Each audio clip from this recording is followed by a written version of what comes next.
Welcome बच्चों, online classes में आपका स्वागत है।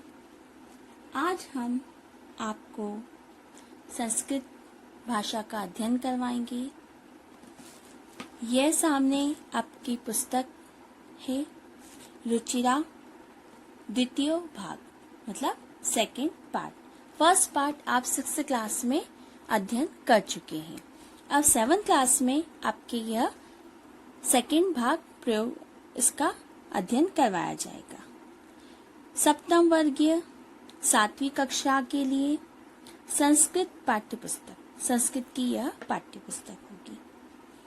6th क्लास में आपने संस्कृत पुस्तिका में शब्द परिचय पाठ के आधार पर वर्ण विच्छेद, वर्ण संयोज्य में वर्णों के को अलग अलग करना, वर्णों को जोड़कर लिखना, यह सारे प्रश्नों को हल किया था।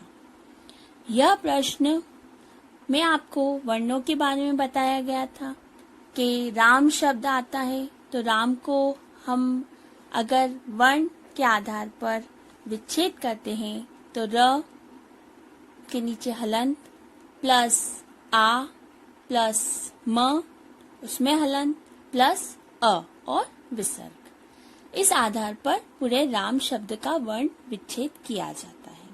अब उसमें वर्ण में हलंत वाले शब्द क्या हैं और अ आ ये जो शब्द पूरे आए हैं यह किस तरह से आपको बताए गए हैं, उसकी पूरी व्याख्या हम अब आपको संस्कृत अध्ययन में उपयोगी जानकारी के आधार पर समझाएंगे।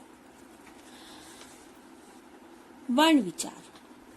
वर्ण विचार में वर्ण की परिभाषा, उसके भेद और उन भेदों में किन किन शब्दों का प्रयोग किया जाता है, उसका हम पूरा अध्ययन आपको करवाते हैं। सबसे पहले हम वर्ण की परिभाषा देखेंगे। वर्ण उस छोटी से छोटी ध्वनि को वर्ण कहते हैं जिसके टुकड़े ना हो, जैसे अ, क, च, ट आदि। अब इन 4 अक्षरों में आपने अ पूरा शब्द पढ़ा है, क के नीचे हलंत है जो आपको 6th क्लास में हलंत के बारे में बताया दिया गया था। इसका अर्थ होता है यह शब्द अभी आदि मात्रा का है।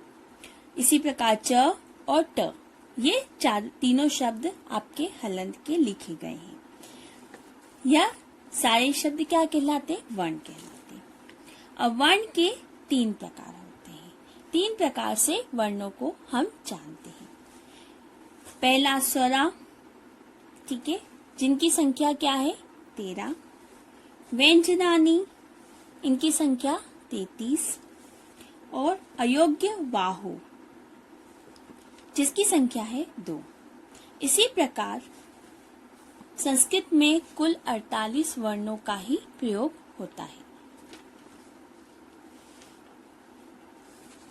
स्वरा, जिसे हम हिंदी में स्वर कहते हैं, परिभाषा होती है इसकी वो शब्द जो स्वतंत्र रूप से पढ़े और लिखे जाते हैं उन्हें हम स्वर कहते हैं।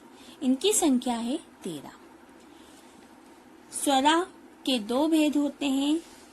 पहला ह्रस्व स्वरा, जिनकी शब्दों की संख्या 5 है, और दूसरा है दीर्घ स्वरा, जिसकी संख्या 8 है। ह्रस्व स्वर एक मात्रा वाले शब्दों को कहा जाता है, जिनमें एक ही मात्रा का प्रयोग होता है, जैसे अ, ई, उ, री और री। इनमें एक मात्रा की काल का प्रयोग किया जाता है। दीर्घ स्वरा, जिनमें 2 मात्रा के काल का समय लगता है, वह सारे दीर्घ स्वर होते हैं।